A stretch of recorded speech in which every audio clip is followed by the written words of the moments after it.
દિવ્ય વાણી તારીખ 1/5/2024ની ગુરુવર્ય પરમ પૂજ્ય સ્વામીશ્રીની દિવ્ય વાણીમાંથી સંકલિત.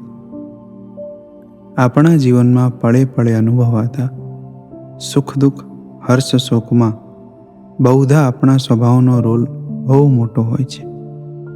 જીવ પ્રાણી માત્ર સ્વભાવબદ્ધ છે. તેથી મારો આ સ્વભાવ બરાબર નથી એવું જાણનારા જ્ઞાની પણ સ્વભાવમાં બદલાવ લાવી શકતા નથી. સ્વભાવ ટાળવા માટે સત્પુરુષનું સાનિધ્ય, એમનો સમાગમ, એમની રોકટોક ફરજિયાત જોઈએ જ. તેથી છેલ્લી 7 પૂનમથી ગુરુજી પરમ પૂજ્ય સ્વામીશ્રી સ્વભાવ ટળાવવા ગઢડા મધ્યના 37મા વચનાવત પર લાભ આપી રહ્યા છે. જેમાં તારીખ 1/5/2024ના રોજ પૂનમ સમયમાં આપેલા લાભને વાગોડીએ. જીવનમાં અરસપરસ સર્જાતા પ્રશ્નો અને થતા વિક્ષેપનું મૂળ કારણ બહુધા સ્વભાવ જ હોય છે. વ્યવહારમાં બધા સાથે સેટ થવાતું નથી અને મહારાજમાં જોડાવાતું નથી, તેનું મુખ્ય કારણ આપણો સ્વભાવ છે. સ્વભાવ એ એક એવો રોગ છે કે જે સ્વને એટલે કે પોતાને અને સામાન્ય બેયને દુઃખી કરે છે. તેથી શ્રીજી મહારાજ પ્રથમથી જ સ્વભાવ ટળાવવાના અતિશય આગ્રહી છે. એક દિવસ શ્રી હરિ જમાડવા પધારતા હતા. રસ્તામાં ઘોડશાળ આવી. ત્યાંથી પસાર થતા શ્રી હરિની દ્રષ્ટિ એક ઘોડી પર પડી. જે ઘોડી કોઈ પણ ત્યાંથી પસાર થાય તેને લાત મારતી હતી. શ્રી હરિને ઘોડીનો લાત મારવાનો સ્વભાવ ખટક્યો. તેથી એક મોટું થડિયું મગાવી ઘોડીના પગ પાસે મુકાવ્યો.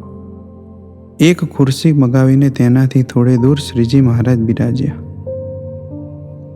શ્રી હરિ વાંસ ઘોડીના પૂંછડે અડાડતા કે તરત ઘોડી લાત મારતી, એટલે તેનો પગ થડિયાને અથડાતો. આથી ઘોડીનો પગ લોહી લુહાણ થઈ ગયો. પરંતુ જ્યાં સુધી ઘોડીએ લાત મારવાનો સ્વભાવ ન છોડ્યો ત્યાં સુધી શ્રી હરિ પોતાનું જમાડવાનું છોડી મંડ્યા રહ્યા. ઘોડી તો એક પશુ છે, તેનો લાત મારવાનો સ્વભાવ મહારાજને ખટક્યો તો આપણે તો મહારાજના દીકરા છીએ. આપણા સ્વભાવ મહારાજને કેવા ખટકે? જરા વિચારો. અત્યારે જ તમને પોતાને અને બીજાને નડતો ઓછામાં ઓછો એક તમારો સ્વભાવ લખો. આપણને મારા પુત્રનો, મારી પત્નીનો, મારા પિતાનો, મારા બોસનો આ સ્વભાવ બરાબર નથી એવું પકડાય છે, પણ મારો આ સ્વભાવ બરાબર નથી એવું પકડાતું નથી. પોતાનો સ્વભાવ ઓળખવો અને તેને સ્વીકારવો એ બહુ ઊંચી મુમુક્ષુતા છે. મોટા પુરુષનો સમાગમ, સત્સંગ એ આપણા સ્વભાવ ઓળખવાનો અરીસો છે.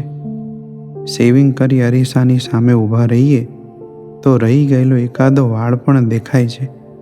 તેમ સત્પુરુષના સમાગમે આપણા નાનામાં નાના સ્વભાવ દેખાય છે. એટલે જ સદગુરુ ગુણાતીતાનંદ સ્વામીએ કહ્યું છે, સોનાની મેડી બાળીને પણ સમાગમ કરી લેવો. અનેક સ્વભાવનો રાજા મનમુખીપણો છે. આપણે મનના દોર્યા દોરવાઈ જઈએ છીએ. મોટા પુરુષના લાભ કરતાં આપણા નોકરી ધંધા, મનના ગમતાની મહત્તા વધી જાય છે. આર્થિક પરિસ્થિતિ સુધરે, પૈસા વધે એટલે સત્સંગ ઘટી જાય છે. 500 ગ્રામ રીંગણના શાક માટે જેટલા મસાલા હોય એટલા જ 2 કિલો રીંગણના શાક માટે ચાલે? ના ચાલે. જેમ શાકનો જથ્થો એટલે કે ક્વોન્ટિટી વધે તેમ મસાલા પણ વધારવા પડે. તેમ આપણા ધંધા વ્યવસાયનો વ્યાપ વધે, પૈસા વધે એટલો સત્સંગનો જોગ વધારવો જ પડે. તો જ ઠેકાણું રહે, નહીં તો ક્યાંયના ક્યાંય ચાલ્યું જવાય. એટલે જ અમે કહીએ છીએ, લાખ રૂપિયાનો લાભ જતો કરવો પડે તો કરજો, પણ એકાદશીની 2 સંકલ્પ સભા અને પૂનમની સભા ક્યારેય ન છોડશો. આ સભા તમારા આત્માનું ઓપરેશન થિયેટર છે. હોસ્પિટલના ઓપરેશન થિયેટરમાં તો એકનું જ ઓપરેશન થાય. જ્યારે અહીં તો જનરલ વોર્ડને ઓપરેશન થિયેટર બનાવી સ્વભાવનું ઓપરેશન થાય છે. માટે આ સભાઓ ન છોડશો, એ જ તમને પાછા વાળશે. વડતાલમાં એક ગરીબ હરિભક્ત શ્રીજી મહારાજ જ્યારે વડતાલ પધારતા ત્યારે તે હરિભક્ત 2 ગાઉ ચાલી સામે લેવા જતા. મહારાજ રહે એટલા દિવસ સાથે ને સાથે રહેતા. એક વખત મહારાજે વડતાલના હરિભક્તોના અતિશય આગ્રહથી તેમનો વ્યવહાર ગામ ટોચ કર્યો. થોડા વર્ષો પછી શ્રી હરિ ફરીવાર વડતાલ પધાર્યા. 2 દિવસ રોકાયા, છતાં પેલા હરિભક્ત વ્યવહારમાં એટલા ડૂબી ગયા હતા કે દર્શન કરવા પણ ન આવી શક્યા. સ્વયં શ્રી હરિએ સામે ચાલીને કહેવડાવ્યું, છતાં જ્યારે મહારાજ નીકળતા હતા ત્યારે ધોતલી હાથમાં લઈને દોડતા આવ્યા. જે મહારાજના પ્રતાપે સુખ પામ્યા હતા તેમના દર્શન માટે પણ સમય ન મળ્યો.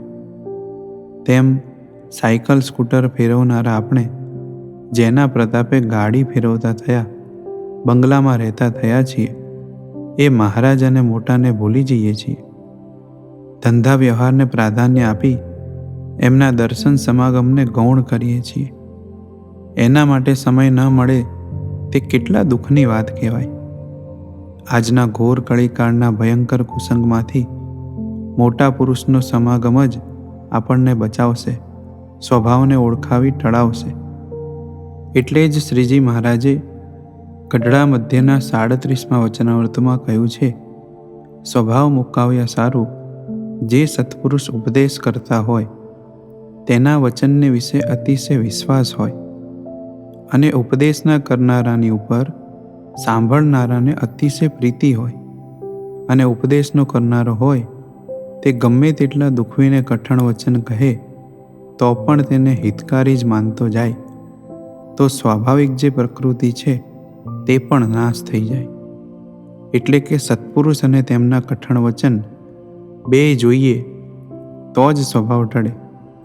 ઉકા ખાચર બહાર વટું ખેલતા સદગુરુ સુખાનંદ સ્વામીએ ટકોર કરી કે બાપુ, આ તમે તમારું પેટ ભરવા કેટલાના પેટ ફોડો છો, શિયળ લૂંટો છો. ભગવાને મનુષ્ય દેહ મોક્ષ પામવા આપ્યો છે અને તમે શું ધંધા કરો છો? શું જવાબ આપશો ભગવાનને? સદગુરુ સુખાનંદ સ્વામીની ટકોરે ઉકા ખાચરનું જીવન પરિવર્તન થઈ ગયું. પછી સ્વભાવ ટળાવવા જાહેરમાં પોતાના દોષની કબૂલાત કરી તો અનાદિકાળની વાસનાનો સ્વભાવ ટળી ગયો. સત્પુરુષ આપણા ચૈતન્યના ઘડવૈયા છે. તે જેમ જેમ કસણીમાં લઈ ઘડતા જાય તેમ સ્વભાવ ટળી પૂર્ણ પાત્ર થતા જવાય. ઈસવીસન 1995માં બાપાશ્રી મહોત્સવ વખતે ગુલબાઈ ટેકરા મૂર્તિ બનાવનારની દુકાનમાં અમે એટલે કે વાલા ગુરુજી મૂર્તિ જોવા ગયા હતા. તેમણે એક સરખા આકાર અને કદની 2 મૂર્તિ બતાવી, જેમાં એકની કિંમત 500 રૂપિયા અને બીજાની 5000 રૂપિયા હતી. તેનું કારણ પૂછતા કહ્યું, એક મૂર્તિ ગારામાંથી બનાવેલી છે, જ્યારે બીજી કેળવેલી માટીમાંથી. ભેદ કેળવણીનો છે. કેળવણીની પ્રક્રિયા આપણને લાગે છે પીડાદાયક, પણ એ જ આપણને નક્કર બનાવે છે. માટે મોટા પુરુષને આપણા સ્વભાવ ટળાવવા જાહેરમાં રોકટોક કરી શકે એવું નિધડકપણું અપાવવું. મોટા પુરુષ તો આપણને તલ માત્ર કસરથી રહિત કરવા તત્પર હોય, પણ જો આપણું દેહાભિમાન ટળ્યું ન હોય અને જાહેરમાં ટકોર કરે તો એમનો પણ અવગુણ આવે. તેથી જ શ્રીજી મહારાજે લોયાના 17મા વચનામૃતમાં કહ્યું છે, પંચ વિષયનો અત્યંત અભાવ ન થઈ ગયો હોય ને તેની આસક્તિ હોય ને તે વિષયનું મુક્તાનંદ સ્વામી જેવા ખંડન કરે તો તેનું માથું શસ્ત્રે કરીને મુકાવી દે એવો દ્રોહ કરે. અલૈયા ખાચરનો સદગુરુ મુક્તાનંદ સ્વામીએ જાહેર સભામાં 4થો નંબર આપ્યો. દેહાભિમાનનું ખંડન અલૈયા ખાચરને દાદર ઉપર સપટ લોસન જેવું લાગ્યું. તેથી સ્વામી સામે તલવાર ઉગામી. માટે મોટા પુરુષ આપણા સ્વભાવ ટળાવવા ગમે ત્યારે, ગમે ત્યાં, ગમે તેવા વચન કહી શકે એવું નિધડકપણું અપાવવું. એમની રોકણી ટોકણીને ગળ્યા મધની જેમ સ્વીકારવી. એમની ટકોરમાં તર્ક ન કરતા સંપૂર્ણ વિશ્વાસ સાથે સ્વીકારી સુધારો કરવો, તો આપણો આધ્યાત્મ માર્ગ નિર્વિઘ્ને પાર પડે. નહીં તો જરૂર વિઘ્ન આવે. શ્રી હરિની અનહદ કૃપાથી આપણને વર્તમાન કાળે એવું સાનિધ્ય મળ્યું છે. રોકણી ટોકણી મળે છે તો તેને ગમાડી આપણા અનાદિકાળના સ્વભાવ ટાળવા કટિબદ્ધ થઈએ. જય સ્વામિનારાયણ. વચનામૃત સાર, લોયાનું તેર, ભાગ 3. ગત 2 લેખથી આપણે લોયાના 13મા વચનામૃતમાં શ્રી હરિએ જણાવેલ રહસ્ય અભિપ્રાયનું આચમન કરી રહ્યા છીએ. આગળ વધતા પહેલાં ગત લેખની થોડી સ્મૃતિ કરી લઈએ. સદ્ગુરુ નિત્યાનંદ સ્વામીએ મહારાજને પ્રશ્ન પૂછ્યો છે કે પ્રભાવમાં મુક્તો મહારાજના સાધમ્યપણાને પામેલા છે, કહેતા પુરુષોત્તમ રૂપ છે. હજુ સરળ ભાષામાં કહીએ તો બંનેના આકારને દેખાવ સરખા છે. વળી સર્વે દિવ્ય છે, નિર્ગુણ છે. તો પછી મહારાજ અને મુક્તમાં ભેદ કેવી રીતે સમજવો? આ પ્રશ્ન અન્વયે આપણે અનાદિ મુક્ત અને પરમ એકાંતિક મુક્ત બંને વચ્ચેનો ભેદ સમજ્યા હતા. તેમજ ચંદ્રમા અને તારાના દ્રષ્ટાંતે મહારાજ અને મુક્ત વચ્ચેનો ભેદ સમજ્યા હતા. ચંદ્ર એક છે અને તારા અનેક છે, તેમ મહારાજ એક છે અને મુક્ત અનેક છે. ઔષધિનું પોષણ ચંદ્ર વતે થાય છે, તારા વતે નહીં. તેમ ઔષધિ કહેતા મુમુક્ષુને મુક્ત કરવાનું કામ, કહેતા જીવનો મોક્ષ કરી મૂર્તિનું સુખ આપવાનું કામ મહારાજ કરે છે. કીર્તનમાં કહ્યું છે, મુક્ત કરી સુખ આપવું એ છે કેવળ આપનું કામ. અહીં વાત એ સમજવાની છે કે મુક્ત પણ મોક્ષનું કામ કરે છે, પણ એમના દ્વારે મહારાજ જ કરે છે. મુક્તો મહારાજને લીધા વિના સ્વતંત્રપણે સુખ આપવા સમર્થ નથી. મુક્ત મોક્ષનું દ્વાર છે, મોક્ષનું સ્વરૂપ નથી. મુક્તનું સંપૂર્ણ કર્તાપણું મહારાજનું જ છે. માટે મુક્તને કદી હું મહારાજ છું એમ થતું જ નથી. આ મુદ્દાને પણ આપણે ગત લેખમાં ભગા અને મૂળાના દ્રષ્ટાંત દ્વારે સમજ્યા હતા. આમ ભગવાનને મુક્ત સ્વામી સેવક ભાવે જુદા છે, જેનો ઉલ્લેખ શ્રીજી મહારાજે પંચાળાના 4થા વચનામૃતમાં પણ કર્યો છે. વળી ગઢડા મધ્યના 67મા વચનામૃતમાં પણ કહ્યું છે કે જેમ જેમ સાધમ્યપણું દ્રઢ થતું જાય તેમ તેમ સેવક ભાવ સુધો દ્રઢ થતો જાય. હવે મહારાજ આગળ શું રહસ્ય જણાવે છે તે જોઈએ. વચનામૃત. અને વળી જેમ રાજા અને રાજાના ચાકર તે મનુષ્ય જાતિએ કરીને સરખા છે, પણ રાજાનું સામર્થ્ય, ઐશ્વર્ય, રૂપ, લાવણ્યતા તે સર્વોપરી છે. અને જે રાજા વતે થાય તે ચાકર વતે થાય નહીં. સૂજે એવડો મોટો હોય તો પણ ન થાય. વિશ્લેષણ.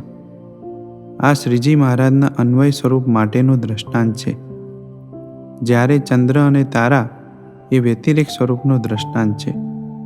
કારણ કે ચંદ્ર અને તારા જુદા પડતા નથી, બંને રાત્રે જ દેખાય છે. જ્યારે રાજા અને ચાકર જુદા પડે છે, સાથે રહેતા નથી. અહીં કહ્યું છે કે રાજા અને ચાકર તે મનુષ્ય જાતિએ કરીને સરખા છે, તેમ મહારાજ અને અન્વય સ્વરૂપના અવતાર બંનેને ભગવાન ટાઇટલ લાગે છે. પણ જેમ રાજાનું સામર્થ્ય, ઐશ્વર્ય, રૂપ, લાવણ્યતા તે સર્વોપરી છે, અને જે રાજા વતે થાય તે ચાકર વતે ન થાય. તે સૂજે એવડો એટલે કે ગમે એટલો મોટો હોય તો પણ ન થાય. તેમ અન્વય સ્વરૂપના અનંત અવતારો કરતાં શ્રીજી મહારાજનું સામર્થ્ય, ઐશ્વર્ય, રૂપ, લાવણ્યતા તે સર્વોપરી છે, કહેતા અનંત ગણું અધિક છે. વાસ્તવિકતાએ તો કોઈની પાસે ચપટીએ પોતાનો નથી. શ્રીજી મહારાજ એક કિરણ દ્વારે અનંત અક્ષરોથી માંડી જીવ પ્રાણી માત્રને ઐશ્વર્ય સામર્થ્યના દાતા છે. અનંત એક કિરણની તોલે પણ આવતા નથી. આમ અન્વય કે વ્યતિરેક બંને લાઈનમાં કોઈ શ્રીજી મહારાજ જેવા નથી. કારણ કે કોઈની પાસે ચપટીએ પોતાનું નથી. વ્યતિરેકવાળા વ્યતિરેકના સંબંધે કરીને થયા છે અને એના આધારે રહ્યા છે, જ્યારે અન્વયવાળા એક કિરણની સત્તાથી થયા છે અને એના આધારે જ રહ્યા છે. વચનામૃત. તેમ પુરુષોત્તમ નારાયણ તે સર્વ કરતા હર્તા છે, સર્વ કારણ છે, સર્વ નિયંતા છે અને અતિ રૂપવાન છે, અતિ તેજસ્વી છે અને અતિ સમર્થ છે ને કર્તુમ અકર્તુમ અન્યથા કર્તુમ છે. વિશ્લેષણ. અહીં મહારાજના મહાત્મ્યને સમજાવવા માટે વિવિધ ઉપમા વિશેષણ આપ્યા છે, તેને સમજીએ. સર્વકર્તા.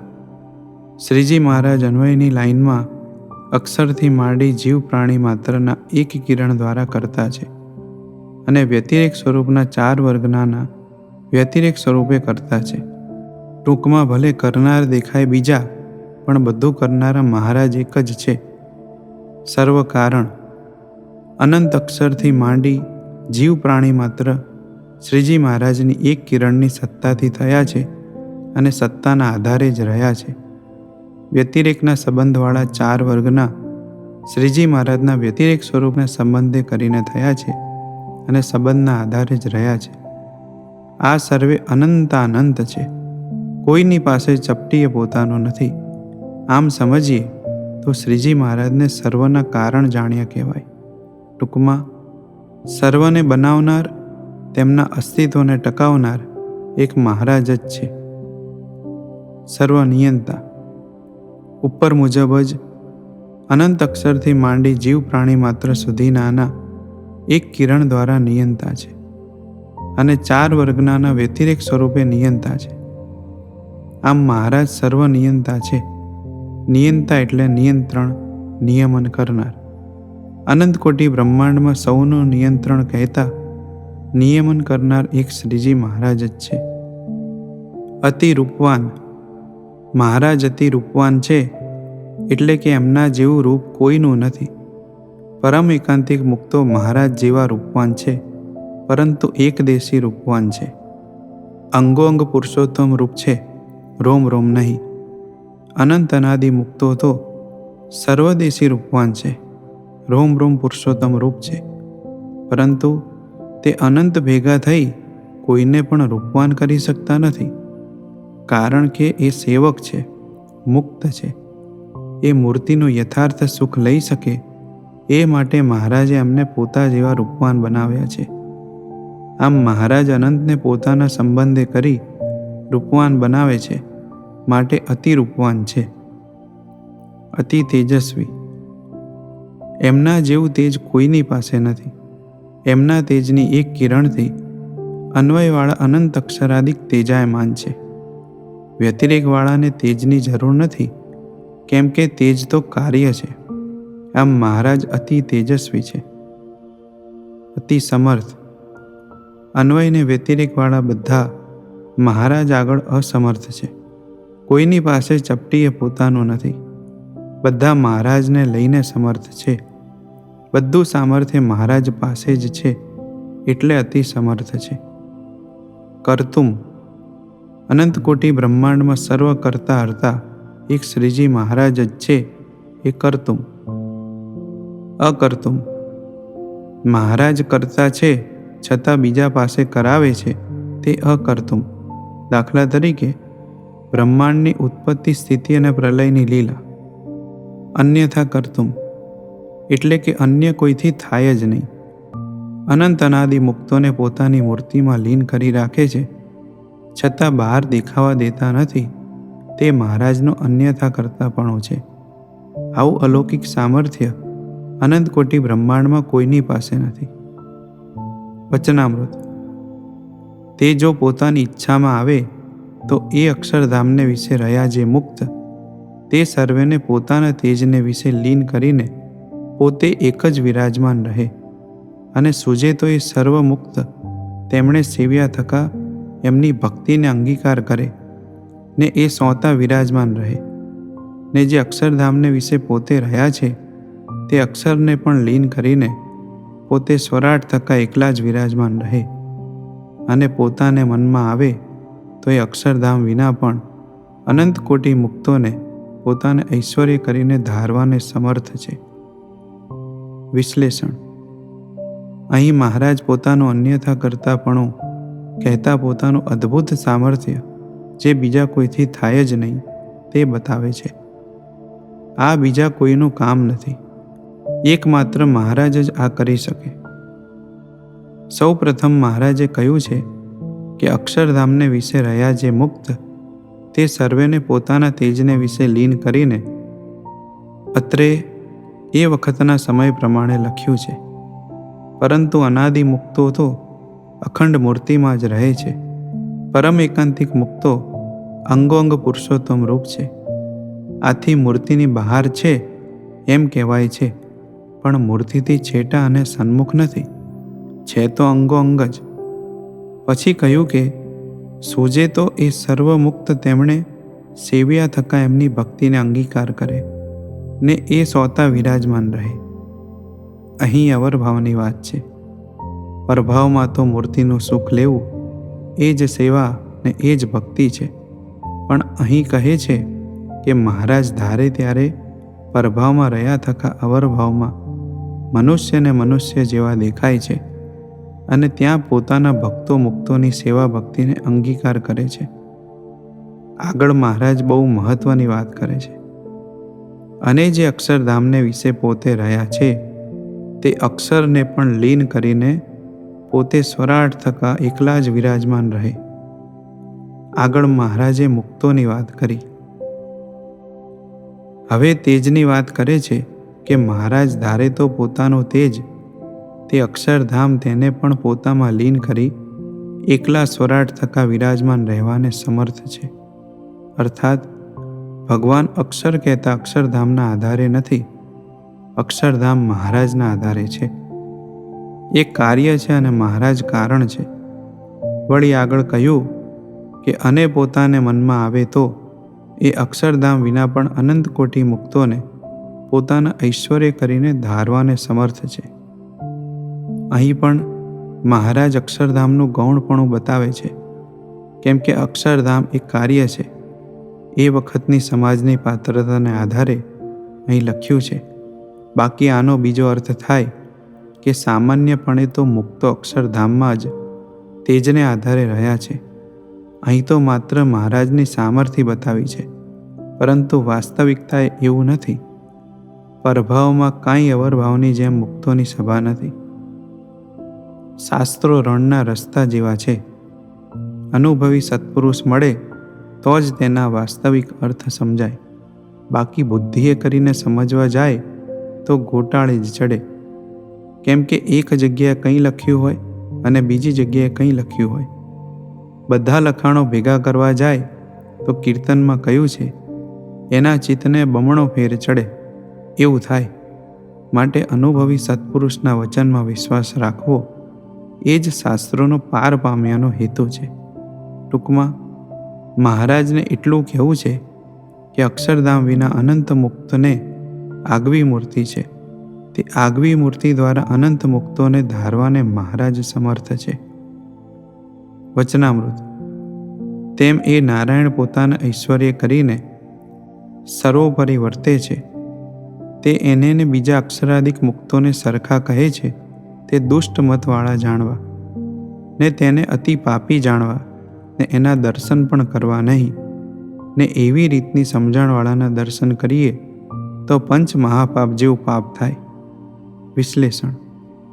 અહીં નારાયણ કહેતા મહારાજે તેમને ને બીજા અન્વયના ઐશ્વર્યાર્થીઓને એટલે કે અક્ષરાદિક મુક્તોને સરખા કહે તેને દુષ્ટમતીવાળા અને અતિ પાપી કીધા.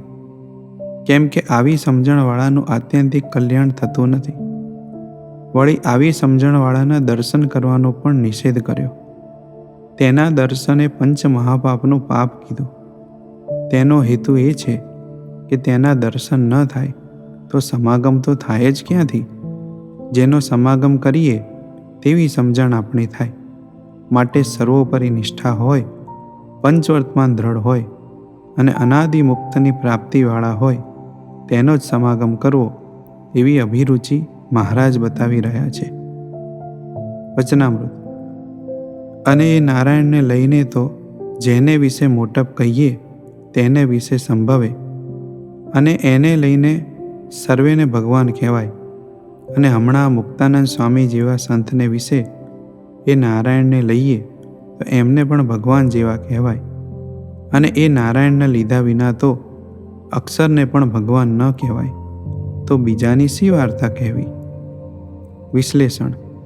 અહીં નારાયણ કહેતા સ્વામિનારાયણની વાત છે.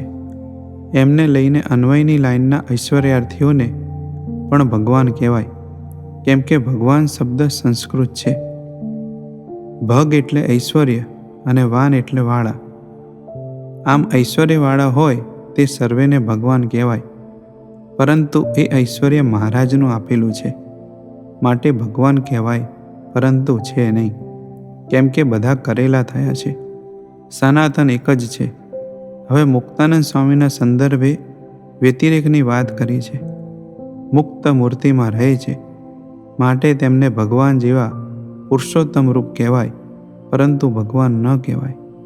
અને મહારાજને લીધા વિના કહેતા તેમની એક કિરણની સત્તા વિના અન્વયની લાઈનમાં સૌથી મોટા અક્ષરને ભગવાન ન કહેવાય, તો બીજાને તો આ ટાઇટલ લાગુ પડે જ ક્યાંથી?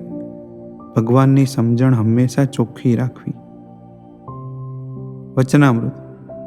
અને જો એમ ન હોય તો આપણ સર્વે છીએ તે આ દેહ થકી નોખો જે આત્મા તેને ભ્રમરૂપ જાણીએ છીએ, અને જ્ઞાન વૈરાગ્યાદિક સાધન યુક્ત છીએ, તો આપણે નારાયણને પ્રસન્ન કરવાને અર્થે રાત દિવસ ઉજાગરા કરીએ છીએ.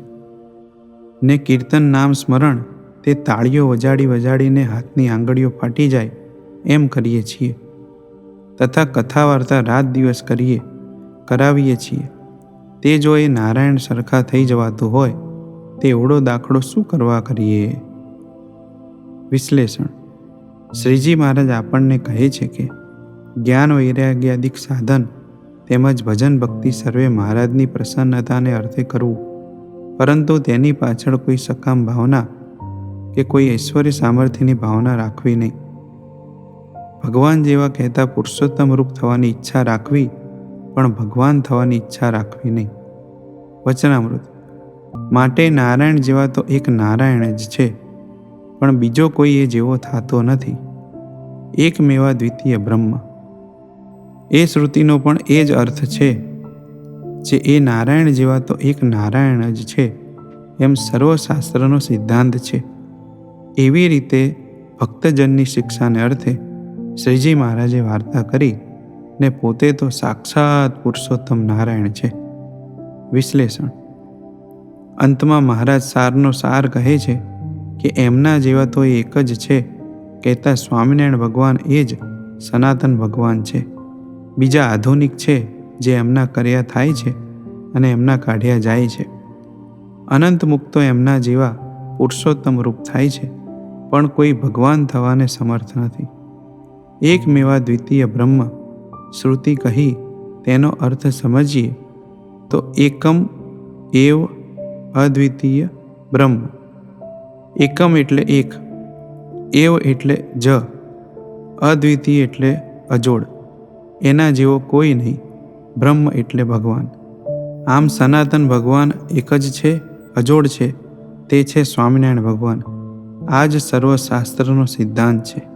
જય સ્વામિનારાયણ. સુખી કરે સવળો વિચાર. સવળો વિચાર એ સદાય સુખી રહેવાની ચાવી છે. આવો સદગુરુ ગોપાળાનંદ સ્વામી દ્વારા સવળો વિચાર કરવાની પ્રેરણા લઈએ. ગુરુદેવ, લોકો અમારા માટે એલફેલ બોલે એનું અમને દુઃખ નથી, પણ આપના માટે તેઓ જેમ તેમ બોલે એ અમારાથી સહ્યું જતું નથી. ભગવાન સ્વામિનારાયણની સર્વોપરી ઉપાસના પ્રવર્તાવવા સદગુરુ ગોપાળાનંદ સ્વામી ગામોગામ વિચરણ કરતા રહેતા. સદગુરુ શ્રીના સદવર્તનથી લોકો આકર્ષાતા કે સહન ન થતા દ્વેષીજનો સંતો માટે અને સદગુરુ માટે એલફેલ બોલતા. કેટલાક કહેતા, આ તો ખૂણિયા જ્ઞાનવાળા છે, ગોપાળિયું જ્ઞાન દે છે. સદગુરુ આવા અલ્પમતી જનોના શબ્દો સામું લક્ષ ન આપતા, પરંતુ સંતોને ઉદ્વેગ થઈ આવતો તેથી ઉપરોક્ત હૈયા વરાળ સદગુરુ આગળ ઠાલવતા સંતોએ આગળ વિશેષ સ્પષ્ટતા કરતા કહ્યું, ગુરુદેવ, આપની આજ્ઞાથી અમે રોજ સવારે વહેલા ઉઠી ધ્યાન કરીએ છીએ. મચ્છરનો ત્રાસ હોવાથી ગાતડિયું માથે ઓઢીને ધ્યાન કરવા બેસીએ છીએ. આપની કૃપાથી ધ્યાનમાં શ્રી હરિની દિવ્ય મૂર્તિનું અલૌકિક સુખ આવતા દેહનું ભાન ભૂલી જવાય છે અને 1-2 કલાક સુધી ઉઠવાનું મન જ થતું નથી. અમને આવી રીતે બેઠેલા જોઈ કેટલાક દ્વેષીજનો અમને બંડિયા, મસાણિયા, ઢોંઢિયા કહીને ખીજાવે છે. ધ્યાન કરીને ઘેલામાં સ્નાન કરવા જતાં થોડું મોડું થઈ જાય છે, તેથી રસ્તામાં દ્વેષી લોકો અમને આવા શબ્દોથી પરેશાન કરે છે. સદગુરુ બોલ્યા, અજ્ઞાની લોકો ભલે ને એલફેલ બોલે, પણ આપણે સવડું ગ્રહણ કરીએ તો ઉદ્વેગ ઊભો થાય જ નહીં. બધા શબ્દોને જ્ઞાનની રીતે ઘટાવી ભગવાનની મૂર્તિ તરફ લક્ષ્ય રાખીએ તો મૂર્તિના સુખમાં મસ્ત રહેવાય.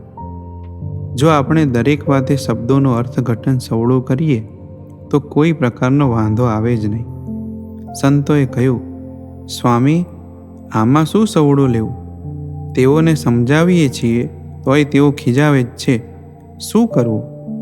સદગુરુએ કહ્યું, સંતો, એવું સવળું લેવાય કે તેઓ કહે કે ઢૂંઢિયા, તો આપણે વહેલી સવારે ઉઠી ધ્યાનમાં શું ઢૂંઢીએ છીએ?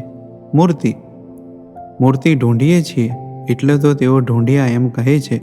એમાં ખોટું શું છે? આપણે કહી દેવું, હા, અમે ઢૂંઢિયા છીએ.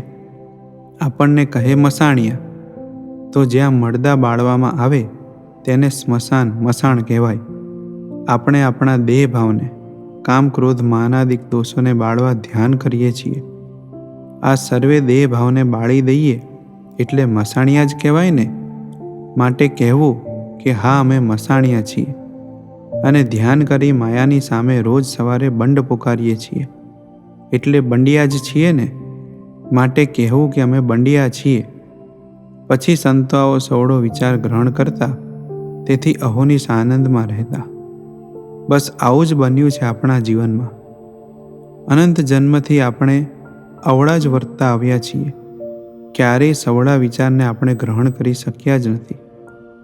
જડ, મિથ્યા અને દુઃખદાયક એવું માયિક અને નાશવંત ક્ષણિક દેહ ગેહાદિકનું સુખ જે ખરેખર સુખ જ નથી તેને સુખદાયક માનીએ છીએ અને ભગવાનને, ભગવાનના સત્પુરુષ સુખદાયક છે તેમાં સુખ મનાતું નથી. શ્રીજી મહારાજ ઓળા ગામે પધાર્યા હતા. સાથે વિશાળ સંખ્યામાં સંતો ભક્તો હતા. એક ઝાડ નીચે મહારાજ સંતો ભક્તો સાથે વિરાજમાન થયા હતા. એ જ વખતે કેટલાક બિન સત્સંગી ત્યાંથી નીકળ્યા. થોડે દૂર ઊભા રહી સંકલ્પ કરતા હતા, જુઓ ને, આ સ્વામિનારાયણ આ બધાને કેવા બંધનમાં નાખી દીધા છે. ઘર બાર, કુટુંબ પરિવાર, સુખને છોડી કેવા દુઃખી થાય છે. આ અવળો વિચાર. પોતે માયાના પ્રવાહમાં વહી દુઃખી થઈ રહ્યા છે તેનો વિચાર આવતો નથી અને જે સુખી છે તેને દુઃખી માને છે.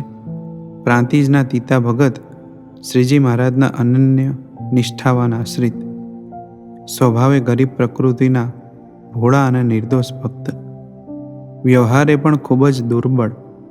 ગામના ટીખળી માણસોને ભાવતું જડી ગયું. ટીખળ કરવાનું એક પાત્ર મળી ગયું. બધાએ ભેગા થઈને તીતા ભગતના માથે મુંડન કરાવી ચૂનો ચોપડ્યો, ગળામાં રીંગણાનો મોટો હાર પહેરાવ્યો અને ગધેડા ઉપર અવળા બેસાડી આખા પ્રાંતિજમાં ફેરવ્યા અને પછી ઘેર લાવીને મૂકી દીધા. હવે દેહાભિમાની હોય તે તો આ સહન જ ન કરી શકે, પરંતુ આ તો પ્રભુનું આદર્શ પ્રિય પાત્ર, દિવ્ય ગુણોથી સભર. તેથી આ પરિસ્થિતિને સહજતાથી સ્વીકારી લીધી.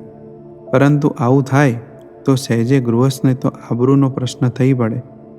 પણ તીતા ભગત તો ભલા માણસ, આબરૂ શું કહેવાય તેની ખબર જ ન પડે.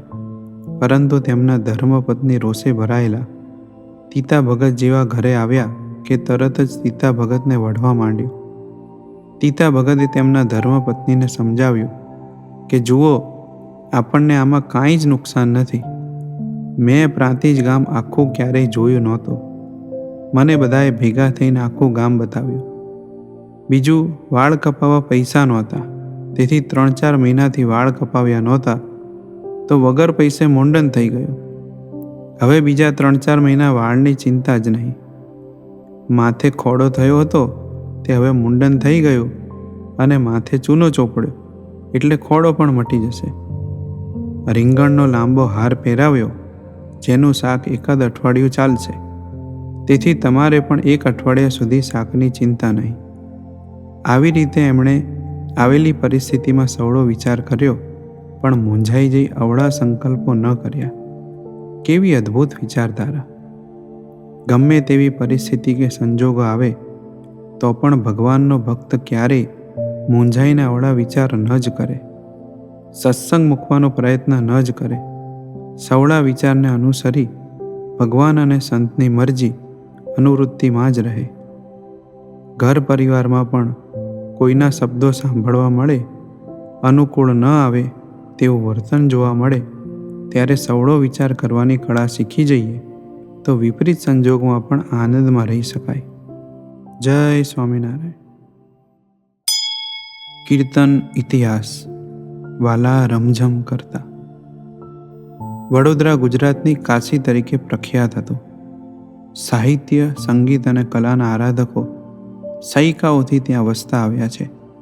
સંવત 1880ના દાયકામાં વડોદરામાં શ્રીમંત સરકાર સયાજીરાવ ગાયકવાડનું રાજ્ય હતું. એ સમયમાં વડોદરામાં સ્વામિનારાયણ સંપ્રદાયનો વિશેષ પ્રચાર કે પ્રસાર નહોતો થયેલો. તેથી ભગવાન સ્વામિનારાયણની અનુજ્ઞાથી મહાસમર્થ સત્પુરુષ સદગુરુ ગોપાળાનંદ સ્વામી વડોદરા સત્સંગ પ્રચારાર્થે પધારતા. તેઓના પ્રૌઢ પ્રતાપે અને જોગ સમાગમે વડોદરામાં સદાશિવભાઈ, નાથ ભક્ત, ભાવપુરાણી, નારૂપંત નાના, બાપુ સાહેબ વગેરે મહાનુભાવો શ્રીજી મહારાજના આશ્રિત હરિભક્ત બન્યા હતા. ત્યારથી સ્વામિનારાયણ સંપ્રદાયનો વડોદરામાં વ્યાપ વધતો જોઈ અન્ય ધર્મી વિઘ્ન સંતોષીઓને ખૂબ ઈર્ષા થવા લાગી. વડોદરા રાજ્યના દિવાન વિઠ્ઠલરાવ સત્સંગના કટ્ટર વિરોધી હતા. એક અન્ય સંપ્રદાયના વેદાંતાચાર્યને શ્રીજી મહારાજે વડતાલમાં શાસ્ત્રાર્થ કરી હરાવેલા. તે પણ ત્યાંથી વડોદરા આવી આ દિવાન ભેગા ભળી સ્વામિનારાયણ સંપ્રદાય વિરુદ્ધ કાવતરા રચવા લાગ્યા. બંને ભેગા મળી શ્રીમંત સયાજીરાવ ગાયકવાડ સરકારને કાન ભંભેરણી કરી કે આ સ્વામિનારાયણ સંપ્રદાય વેદ વિરુદ્ધ છે, વળી કળિયુગમાં ભગવાન ન હોય અને આ સ્વામિનારાયણ તો ભગવાન થઈને પૂજાય છે, માટે તેના પારખા કરવા જોઈએ. અમારી એક અરજ છે કે સ્વામિનારાયણના કોઈ વિદ્વાન સાધુ અમારી સાથે શાસ્ત્રાર્થ કરે અને તેમાં એ જીતે તો અમે સ્વામિનારાયણ સંપ્રદાયને માન્ય રાખીએ, અને હારે તો એ સંપ્રદાયના કોઈ પણ સાધુ કે અનુયાયી વડોદરા રાજ્યમાં ન રહેવા જોઈએ. સયાજીરાવ સરકારે યોગમૂર્તિ સદગુરુ ગોપાળાનંદ સ્વામીનો જોગ કરેલો એટલે સત્સંગ પ્રત્યે મહિમા થયેલો, પણ દિવાન અને વેદાંતાચાર્યના મનના સમાધાન ખાતર આ વિનંતી સ્વીકારી. તેઓ જાણતા જ હતા કે જીત સ્વામિનારાયણ ભગવાનના વિદ્વાન સાધુની જ થશે. ગાયકવાડ સરકારે નાથ ભક્ત દ્વારા શ્રીજી મહારાજને ગઢડા સંદેશો મોકલી કોઈ વિદ્વાન સંતને શાસ્ત્રાર્થ માટે મોકલવાની પ્રાર્થના કરી. શ્રીજી મહારાજે નિમંત્રણ વાંચી સદગુરુ મુક્તાનંદ સ્વામીને આજ્ઞા કરી, સ્વામી, તમે વડોદરા જઈ શાસ્ત્રોના પ્રમાણોથી સાબિત કરો કે અમો અને અમે સ્થાપેલ સંપ્રદાય વૈદિક છે.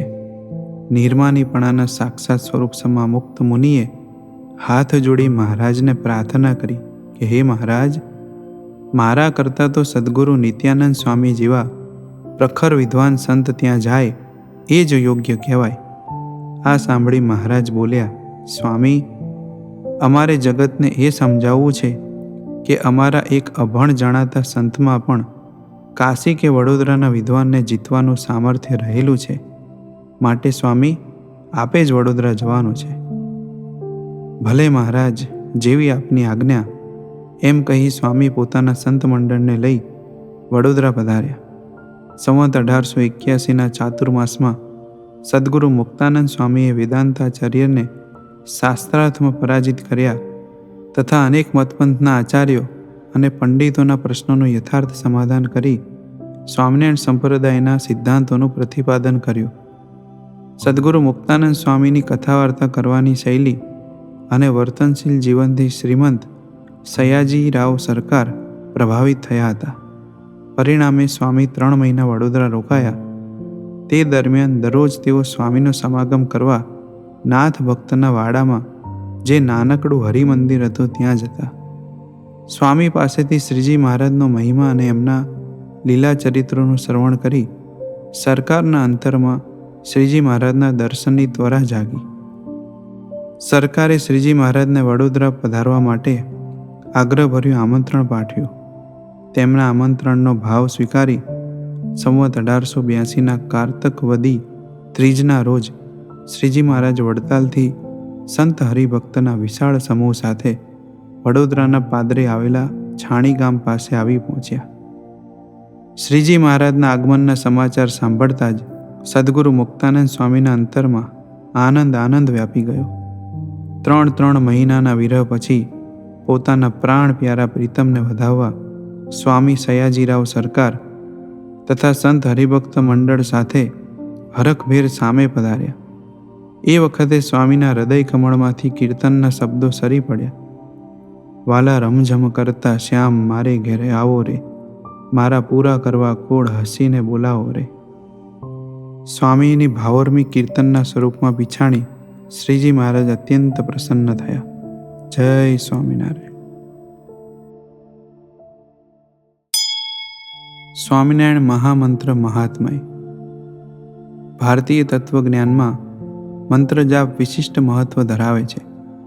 પૌરાણિક શાસ્ત્રોમાં દર્શાવાયેલા મંત્રોનો યોગ્ય પદ્ધતિથી વિધિપૂર્વક શ્રદ્ધા સાથે લાંબા સમય સુધી જાપ કરવાથી આ લોકના તન મન ધનના દુઃખોની નિવૃત્તિ થાય છે તથા મનોવાંછિત ફળની પ્રાપ્તિ થાય છે. પરંતુ બહુધા તે લૌકિક હોય છે, અર્થાત આ મંત્રોથી આ લોકના સુખ મળે છે. પરંતુ એવો કોઈ મંત્ર ખરો જેના જાપ માત્રથી આ લોકના સર્વે દુઃખોની નિવૃત્તિ થાય, અણધારી પરિસ્થિતિમાંથી સહેજે ઉગરી શકાય અને જીવાત્મા આત્યંતિક કલ્યાણના માર્ગે પ્રગતિ સાધી શકે? આ લોકના તમામ દુઃખોની નિવૃત્તિ પામવા તથા પ્રભાવની સ્થિતિ પામવાનો એકમાત્ર સર્વોપરી મંત્ર એટલે સ્વામિનારાયણ મંત્ર. ખરેખર સ્વામિનારાયણ મંત્ર નથી, મહામંત્ર છે. અનંત બ્રહ્માંડોમાં સૌથી પ્રભાવશાળી અને શક્તિશાળી મહામંત્ર છે. કારણ સ્વયં અનંતકોટી બ્રહ્માંડના અધિપતિ શ્રી હરિના મુખેથી પ્રકાશિત થયેલો મહામંત્ર છે. એટલું જ નહીં, સ્વામિનારાયણ મહામંત્ર એ સ્વયં શ્રી હરિનું દિવ્ય નામ છે. સદ્ગુરુ રામાનંદ સ્વામીના 14માના દિવસે એટલે કે સંવત 1858ના માગસરવદી એકાદશીના દિવસે ફણેણી મુકામે શ્રી હરિએ સૌપ્રથમ સદ્ગુરુ રામાનંદ સ્વામીની ગાદીએ આરૂઢ થઈ સર્વે સંતો ભક્તોની સભા સંબોધી હતી. સંપ્રદાયનો ઇતિહાસ એવું કહે છે કે એ દિવસે આશરે 25,000 હરિભક્તો સભામાં ઉપસ્થિત હતા. આજની આ ભવ્ય સભામાં શ્રી હરિએ સ્વમુખે સ્વયંનું દિવ્ય નામ પ્રકાશિત કર્યું, સ્વામિનારાયણ. સ્વામિનારાયણ મહામંત્રનો ઉદ્ભવ કરી શ્રી હરિએ સ્વયંના આશ્રિત માત્રને એક મંત્રનો જાપ, એક નામનું સ્મરણ, એક જ રટણ અને એક જ મંત્રની માળા કરવાની આજ્ઞા કરી. સદ્ગુરુ રામાનંદ સ્વામી દ્વારા સ્થાપિત ઉદ્ધવ સંપ્રદાયમાંથી સ્વામિનારાયણ સંપ્રદાયની સ્થાપના કરી. જે હેતુ માટે શ્રી હરિ આ બ્રહ્માંડમાં પધાર્યા હતા તે શુદ્ધ ઉપાસનાનું પ્રથમ ચરણ આરંભી દીધું. સ્વામિનારાયણ મહામંત્રનો ઉદ્ભવ થયે આ વર્ષે સંવત 2083માં 225 વર્ષ પૂર્ણ થઈ રહ્યા છે.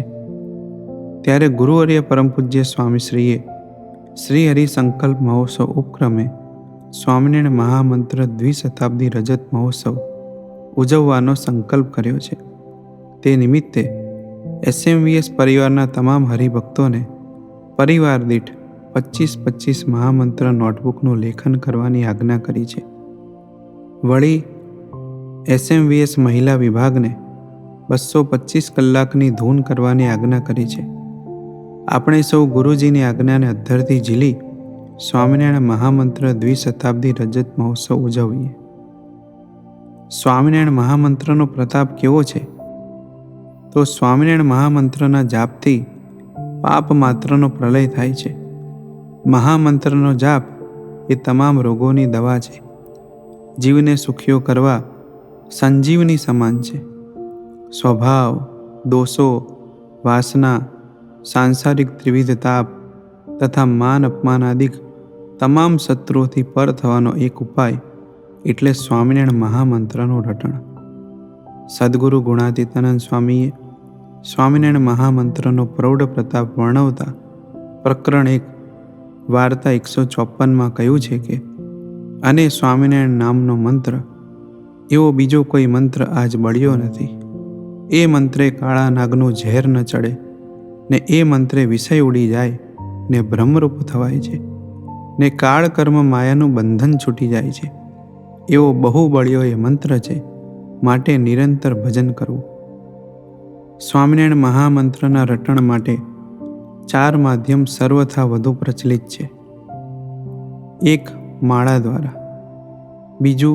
ધૂન દ્વારા, 3. મંત્રલેખન દ્વારા, 4. મંત્ર કાઉન્ટર દ્વારા. સ્વામિનારાયણ સંપ્રદાયમાં નંદ સંતો દ્વારા અદ્યપી ઉંમર જેટલી માળા કરવાનો નિયમ ચાલતો આવ્યો છે. વર્તમાન કાળે ગુરુજી પરમ પૂજ્ય સ્વામીશ્રી પણ પોતાના ત્યાગી સમાજ તથા નિકટવર્તી ગૃહસ્થ હરિભક્ત સમાજ પાસે દરરોજ ઉંમર જેટલી માળા કરવાનો આગ્રહ સેવે છે. ગુરુજી સ્વયં પ્રભાવનું સ્વરૂપ છે. અહોની શ્રી હરિની મૂર્તિમાં રમણ કરે છે. છતાં આપણને રીત શીખવા સ્વયં પોતે પણ દરરોજ ઉંમર જેટલી માળા દ્વારા સ્વામિનારાયણ મહામંત્રનું રટણ કરે છે. સદ્ગુરુ ગોપાળાનંદ સ્વામીએ કેવી રીતે મંત્ર જાપ કરીએ તો કેવું ફળ મળે તેની રીત જણાવતા કહ્યું છે, શ્રી હરિનું સ્વામિનારાયણ નામ સ્મરણ જીહવાએ કરીને કરવાથી સ્થૂળ શરીરની વાસના બળે છે. કંઠને વિશે ભજન કરે તો સ્થૂળ અને સૂક્ષ્મ એ બંને શરીરની વાસના બળે છે. અને જીહવા તથા કંઠને ન હલાવે ને હૃદયને વિશે જ્યાં શ્વાસ ઉઠે છે ત્યાંથી ભજન કરવાથી કારણ શરીર સહિત ત્રણેય શરીરની વાસના નાશ પામે છે.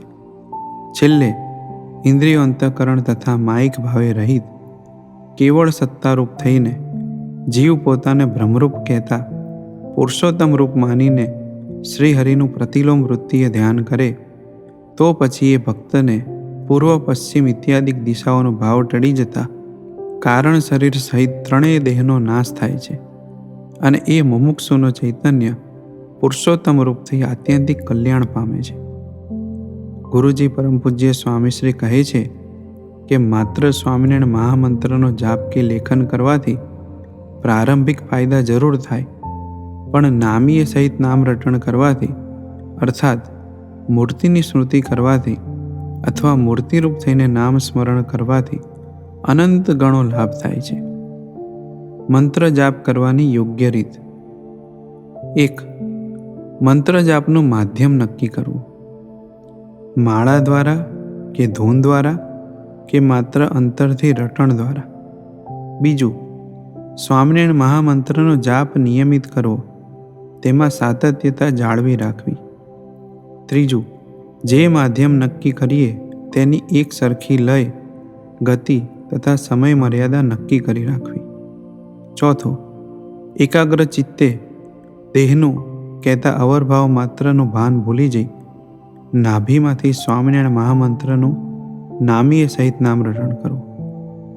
આ રીતે મંત્ર જાપ કરવાથી સાધક સહજતાથી શ્રી હરિની કૃપાનું પાત્ર બની જાય છે. ખોપાળા ગામના જેઠા ભગત શ્રી હરિના અનન્ય આશ્રિત હતા. તેઓને શ્રી હરિનું કરતાપણું જીવ સત્તાએ લક્ષ્યાર્થ હતું. વળી નિરંતર શ્રી હરિનું ભજન સ્મરણ કરવાનું તેમનું અંગ બંધાઈ ગયું હતું. તેઓ હાલતા ચાલતા ઉઠતા બેસતા નિરંતર સ્વામિનારાયણ મહામંત્રનું ગુંજન કર્યા કરતા. એક વખત ગામના ચોરે 10-12 પટેલો બેઠા હતા. એ વખતે એક મોટો નાગ આવ્યો. તેને જોઈ પટેલો નાસભાગ કરવા લાગ્યા. જેઠા ભગત આ જોઈ બોલ્યા, ભાગો છો શું? નાગને કરડવા દેવો કે ન દેવો તે આપણા મહારાજની મરજીની વાત છે. એમ કહી જેઠા ભગત નાગની સામે ઉઘાડે શરીરે બેસી રહ્યા. નાગ તો ભગત પાસે આવી સાથળ પર ચડી કેળે વીંટાઈ ગયો. જેઠા ભગતના મોં સામે ફેણ ચડાવી ફૂંફાડા માર્યા. ભગત તો સ્થિત પ્રજ્ઞ અવસ્થામાં રહી અંતરથી સ્વામિનારાયણ મહામંત્રનું ભજન કરતા હતા.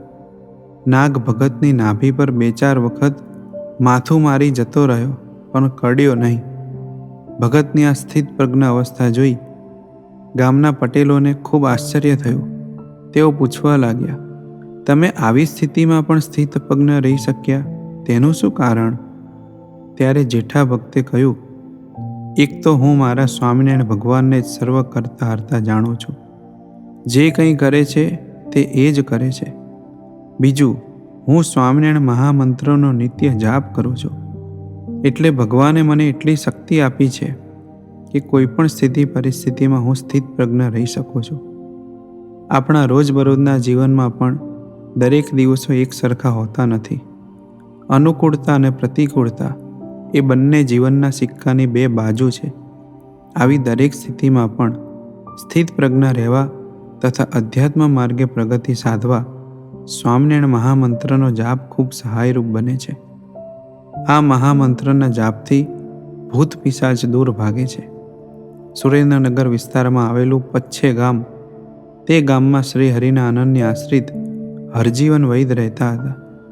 એકમાત્ર શ્રી હરિનો આશરો તથા તેઓના મુખે નિરંતર સ્વામિનારાયણ મહામંત્રનું રટણ થયા કરતું. એક વખત કોઈના કહેવાથી કટોસણ ગામના દરબાર હરજીવન વૈદ પાસે દીકરા થાય તેની દવા કરાવવા આવ્યા. વૈદરાજે કહ્યું, હું બીજું તો કંઈ જાણતો નથી, પણ તમારા ઘેર પારણું બંધાય તેવી મારા પ્રભુને પ્રાર્થના જરૂર કરીશ. પ્રભુની ઈચ્છા હશે તો જરૂર તમારો મનોરથ પૂરો થશે. એમ કહી થોડી દવા આપી. શ્રી હરિની ઈચ્છાથી દરબારને ત્યાં દીકરાનો જન્મ થયો. તેમને તો દ્રઢપણે મનાઈ ગયું કે આ દીકરો પેલા સ્વામિનારાયણના ભગત હરજીવન વૈદના આશીર્વાદથી જ આવ્યો છે. તેથી દીકરાને આશીર્વાદ આપવા વૈદને દરબારે કટોસણ બોલાવ્યા. કામકાજમાં વ્યસ્ત વૈદરાજ જઈ શકતા ન હતા. અંતે દરબારના અતિ આગ્રહથી 5 વર્ષે વૈદ કટોસણ જવા તૈયાર થયા. પચ્છે ગામથી લીમડી આવી બસ સ્ટેન્ડે બેઠા. તેમના હાથમાં માળા, કંઠમાં તુલસીની સ્વામિનારાયણીય કંઠી તથા કપાળમાં ઉર્ધ્વપુંડ તિલક અને તે મધ્યે કુમકુમનો ચાંદલો સૌ કોઈના આકર્ષણનું કેન્દ્ર બની ગયા હતા. બસ આવવાની હજુ વાર હતી ત્યાં એક અજાણ્યા ભાઈ વૈદરાજની બાજુમાં આવીને બેઠા ને બોલ્યા, તમે કટોસણ ગામે ત્યાંના દરબારના દીકરાને આશીર્વાદ આપવા જાઓ છો ને? પણ તમને એક વાત કહું, આજે સવારે જ દરબારનો દીકરો મૃત્યુ પામ્યો છે. માટે હવે ત્યાં જવાનું માંડી વાળો. તમારા પર ખોટું આડ નખાશે. વૈદરાજ તો આ બધું સાંભળી આશ્ચર્યચકિત થઈ ગયા. એક તો અજાણી વ્યક્તિ પોતા વિશે આટલું જાણે કેવી રીતે? બીજું, દીકરો મૃત્યુ પામ્યો તે વાત સાચી કે ખોટી? વૈદરાજે પૂછ્યું, ભાઈ, તમને મારા વિશે આટલી બધી માહિતી કોણે આપી? તમે કોણ છો? અજાણી વ્યક્તિએ પહેલાં તો કશું કહ્યું નહીં, પણ વૈદરાજના આગ્રહથી કહ્યું, હું મેલી વિદ્યાનો જાણકાર છું. મને તે વિદ્યા સિદ્ધ છે, એટલે પિશાચ મને કહી જાય છે. વૈદરાજે તે ભાઈનું નામ સરનામું પૂછી લીધું. તે તો દરબારનો દીકરો જીવે છે કે મૃત્યુ પામ્યો તેની ખાતરી કરવા કટોસણ ગયા.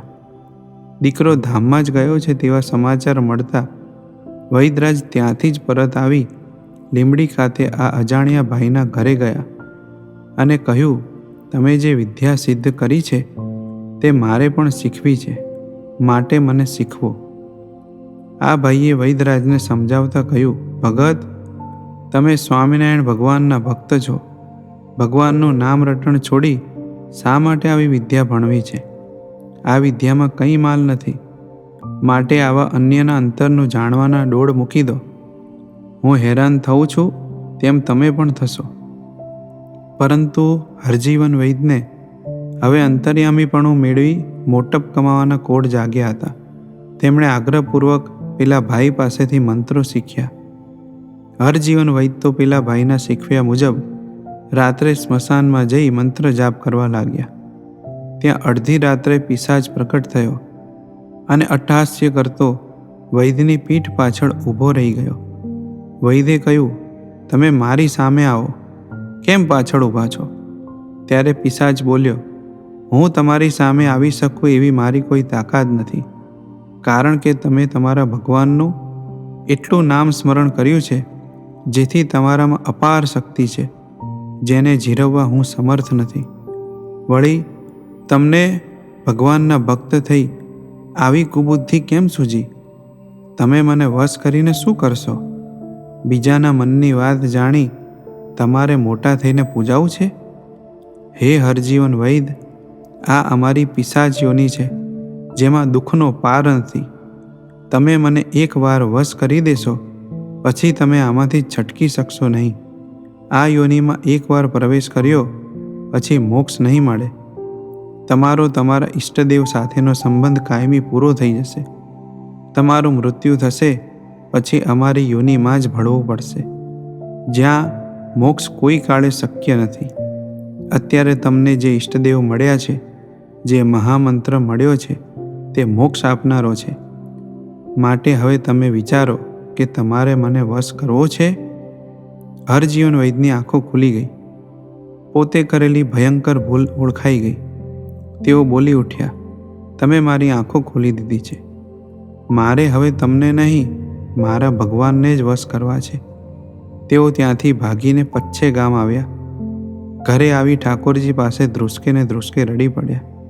ખૂબ પ્રાર્થના કરી. આ છે સ્વામિનારાયણ મહામંત્રનો પ્રતાપ. 21મી સદીના અત્યાધુનિક યુગમાં દિન પ્રતિદિન વિજ્ઞાનની શોધખોળ વધતી જાય છે, છતાં શરીરના જુદા જુદા રોગને મટાડવા જુદી જુદી દવા લેવી પડે છે. દરેક રોગની એક માસ્ટર દવા હજુ આજ સુધી શોધાઈ નથી અને કદાચ વિજ્ઞાન શોધી પણ નહીં શકે.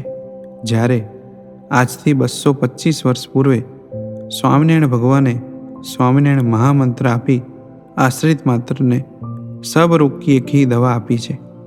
શરીરના કોઈ પણ રોગ નિવારવા હોય કે આત્માના રોગનું નિવારણ કરવું હોય, સ્વામિનારાયણ મહામંત્રનું રટણ એ અક્ષીર દવાનું કામ કરે છે. ત્યારે આપણે સૌ જાગૃતિપૂર્વક સ્વામિનારાયણ મહામંત્રના રટણની આદત પાડી મહારાજ અને ગુરુજીનો રાજીપો કમાઈએ. જય સ્વામિનારાયણ. ખરા માવતર.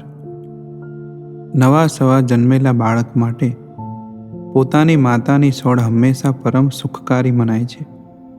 પછી ભલેને નવજાત બાળક મનુષ્યનું હોય કે પશુ પક્ષીનું હોય કે પછી જીવ સૃષ્ટિના કોઈ પણ જીવ પ્રાણી માત્રનું બાળક હોય, પરંતુ માતાના ખોળામાંથી મળતી હૂંફ તેને હંમેશા સુરક્ષિત હોવાનો અહેસાસ કરાવે છે. એમ મારા માટે મારા વાલા ગુરુજી એટલે મારી પરભાવી માં. હે મહારાજ, કેવી અપાર કરુણા કરી કે આપે અમને આ યુગમાં ખેંચી લીધા અને બીજે ક્યાંય નહીં પરંતુ ગુરુદેવ અને વાલા ગુરુજીની ગોદમાં બેસાડી નિર્ભય કરી દીધા. જ્યારથી આ દિવ્ય પુરુષે અમને વર્તમાન ધરાવ્યા ત્યારથી અમારા અવરભાવ અને પરભાવની બધી જ જવાબદારી તેઓએ પોતાના શિરે લઈ લીધી છે, જે બાબતના આજે આપણે સૌ કોઈ સાક્ષી છીએ. આવો વાલા ગુરુજી ખરા અર્થમાં માવતર બની આપણ સૌની કેવી સંભાળ લઈ રહ્યા છે તેનું દર્શન કરી મહાત્મ્યના સાગરમાં ડૂબકી લગાવીએ. તારીખ 2 ઓગસ્ટ 2024ને શુક્રવારના રોજ પ્રાણ પ્યારે હરિકૃષ્ણ મહારાજ સંઘે વાલા ગુરુજી લંડન ખાતે દિવ્ય સત્સંગ વિચરણ હેતુ પધાર્યા હતા. આજ રોજ રાત્રિ સમયે ઠાકોરજી જમાડ્યા બાદ વાલા ગુરુજીના સાનિધ્યમાં કિશોર સભાનું આયોજન કરવામાં આવ્યું હતું. પ્રાણ પ્યારે હરિકૃષ્ણ મહારાજ સંઘે વાલા ગુરુજીનું સભામાં આગમન થયું. ઠાકોરજીના દર્શન દંડવત બાદ વાલા ગુરુજીએ આસન ગ્રહણ કર્યું. આજના દિને કિશોર સભાના પ્રારંભે કિશોરો દ્વારા કાલાવાલા સ્વરૂપે ઠાકોરજી તથા ગુરુજીને રાજી કરવા પૂજન, પુષ્પ અર્પણ, ફ્રૂટ તેમજ ડ્રાયફ્રૂટ અર્પણ કરવામાં આવ્યું હતું. વાલા ગુરુજી પણ પ્રસન્ન વદને સૌના પર રાજીપો વરસાવી રહ્યા હતા. ત્યારબાદ એક કિશોર મુક્ત આજના પ્રસંગે વાલા હરિકૃષ્ણ મહારાજને સોનાનો હાર અર્પણ કરી રહ્યા છે તેવી જાહેરાત કરવામાં આવી. ગુરુજીની નજર એનાઉન્સર તરફ કુતૂહલવશ પડતી હતી. એવામાં જે કિશોર મુક્તે આ સુવર્ણ હારની સેવા કરી હતી તે ઊભા થઈ આગળ આવ્યા. સભા મધ્યે બિરાજમાન હરિકૃષ્ણ મહારાજને સુવર્ણનો હાર અર્પણ કરી ગુરુજીના દર્શન કરવા આવ્યા. ગુરુજીએ તરત તેમનો હાથ પકડી નજીક બોલાવી સભા વચ્ચે 2 થી 4 મિનિટ વાતો કરી કાનમાં કહ્યું કે અત્યારે આ સેવા કરવાની જરૂર નથી. સાનુકૂળ હોય તે વખતે અને મહારાજ કરાવે ત્યારે કરજો, પણ અત્યારે ન કરશો. કિશોર મુક્તે પ્રાર્થના સ્વરૂપે પ્રત્યુત્તર આપતા જણાવ્યું કે અમે આપના દીકરા છીએ, તમે અમારા માવતર છો. દીકરા કોના માટે કમાય છે? માવતર માટે. અમે ઠાકોરજીની અને આપની સેવા નહીં કરીએ તો કોની કરીશું? છતાંય ગુરુજી આગ્રહપૂર્વક કહ્યું, ના ના, તમારે આ સેવા કરવાની નથી. પહેલાં ઘરે તકલીફ હોય, માતા પિતાને તકલીફ હોય, જરૂર હોય તો તેમને પહોંચાડો અને જરૂર ન હોય તો સેવિંગ કરો. બાકી અત્યારે આ સેવા કરવાની નથી. વાલા ગુરુજી આ કિશોર મુક્તની પરિસ્થિતિ સંપૂર્ણપણે જાણતા હતા. તેઓ 2-2.5 વર્ષથી જ ઇન્ડિયાથી લંડન આવ્યા હતા અને હજુ લંડનમાં પણ પૂરા સેટલ થયા ન હતા. વળી તેમની ને તેમના માતા પિતાની આર્થિક પરિસ્થિતિ સારી ન હતી અને વળી દેવું પણ હોવાથી વાલા ગુરુજીએ તે મુક્તરાજને આ સેવા કરવાની આગ્રહપૂર્વક ના પાડી. કરુણા હૃદય ગુરુજીની આજ્ઞા સમક્ષ આ કિશોર મુક્ત એક હરફ પણ ન બોલી શક્યા અને માત્ર ચરણ સ્પર્શીને વંદી રહ્યા. આ પ્રસંગ સાંભળતા જ મન ઊંડા વિચારોમાં ખોવાઈ જાય. એ કિશોર મુક્ત પોતાના મનથી આ હાર અર્પણ કરી રહ્યા હતા. તેમને ક્યાં કોઈએ પ્રેરણા કરી હતી? એ તો સ્વેચ્છાથી જ આ સેવા કરી રહ્યા હતા અને વળી દાન સંસ્થામાં જ આવી રહ્યું હતું ને. ગુરુજીના સ્થાને જો અન્ય કોઈ હોય તો કદાચ આવી ટકોર ન પણ કરે એવું બની શકે, પણ ગુરુજીને મન દાનની લાલસા કરતાં હરિભક્તની તકલીફ વધુ મહત્વની હતી તેવું જણાયું. આ પ્રસંગ બન્યાને થોડા દિન બાદ પૂજ્ય સંતો દ્વારા ગુરુજીના માતૃવાત્સલ્યની વાત નીકળી ત્યાં તો ગુરુજીએ નિજ વિશાળતાનું દર્શન કરાવતા કહ્યું, અમે તમારી સેવાના ભૂખ્યા નથી. પહેલાં ઘરની ચિંતા, માતા પિતાની ચિંતા રાખવી. તમને તકલીફ હોય, માંડ માંડ ઘરે પહોંચી વળાતું હોય અને અમે અમારું તરભાણું ભરી લઈએ એ અમને ન શોભે. અમે તમારા માવતર છીએ. તમારી તકલીફ એ અમારી છે. તમારો પ્રેમ છે એ પ્રેમમાં આ સેવા આવી ગઈ.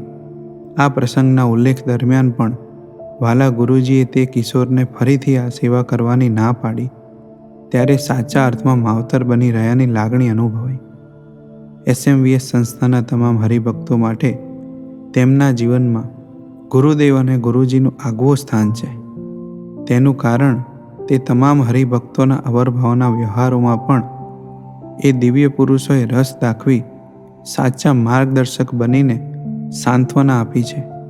કોઈ હરિભક્ત મૂંઝવણમાં હોય અને પ્રાર્થના પત્ર આવ્યો હોય તો તેનો જવાબ મોકલી આ બંને દિવ્ય પુરુષો હરિભક્તની પડખે રહ્યા છે. હજારો પરિવારોના કૌટુંબિક પ્રશ્નોના સમાધાન કરાવી હરિભક્તોના મધ્યસ્થી બન્યા છે. હોસ્પિટલમાં દાખલ કર્યા હોય અને સગાવાલા કામમાં ન આવ્યા હોય તે પહેલાં તો વાલા ગુરુજી તરત રસ દાખવી આવેલ વિપદાને દૂર કરવામાં મોખરે રહ્યા છે. દર મહિને વાલા ગુરુજી હોસ્પિટલમાં ઓછામાં ઓછું 3 થી 4 વખત પધારી હરિભક્તોના સુખ દુઃખના સાથી બની ધીરજ આપનારા બન્યા છે. પરભાવનું સુખ તો આપ્યું જ, પણ અવરભાવની ચિંતા ઓછી કરવામાં આ બંને દિવ્ય પુરુષોએ કદી કોઈ કસર રાખી નથી. સાચા અર્થમાં અવરભાવની અને પરભાવની ચિંતા કરનારા ખરા માવતરની જવાબદારી નિભાવી છે. ગુરુદેવ પરમ પૂજ્ય બાપજીએ અને વાલા ગુરુજીએ લોહીના પાણી કરી નાખ્યા છે. ત્યારે આવો સિંહ સમો સામો ધાયેલો સમાજ તૈયાર થયો છે. એક આ લોકના સગા સંબંધીને પણ જરૂર પડે વ્યવહારમાં મદદરૂપ થતા હોઈએ છીએ તો જેને લઈને જેના પ્રતાપે સુખી થયા હોઈએ તેમના માટે શું ન થાય? બધું જ થાય. હે મહારાજ, આજે હું જે કાંઈ છું કે મારો અવરભાવનો જે ઉજળો વ્યવહાર છે તે આપની ને આપના દિવ્ય પુરુષોની દયાથી છે. હે ગુરુવર, આપના અમ પર અનંત ઉપકારો છે, એને અમે ક્યારેય ભૂલી ન જઈએ તેવી દયા કરજો. આપ તો અમારા પ્રાણ છો ગુરુજી, આપ તો અમારું જીવન છો. ક્યારેય આપનું ગૌણપણું ન થાય એવી દયા કરજો. સમય આવે કોઈના કહેવાથી કે બે ઢીલા શબ્દો સાંભળવાથી જો મારું મન વિચલિત થઈ જાય તો મને પાછો વાળજો. ગુરુજી, આપે કરેલા ઉપકારો સામે અમારા રાઈ રાઈ જેવડા ટુકડા કરી નાખીએ તોય ઓછા છે.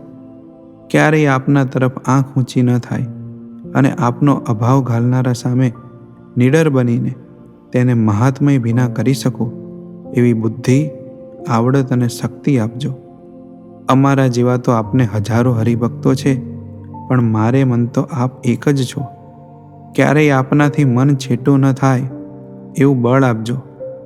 આપે આપની તમામ ફરજો અદા કરી છે. આપ ખરા અર્થમાં માવતર બની આપની એક પણ ફરજ ચૂક્યા નથી. અમે આપની સાથે મા દીકરા જેવું હિત કરીએ અને અમારી ફરજ ન ચૂકીએ તેવું બળ આપજો. ઋણી રહીશ સદાય આપનો, હાથ ઝાલી રાખજો. વંટોળ જો આવે કંઈક નવા, આપના કરી રાખજો. જય સ્વામિનારાયણ.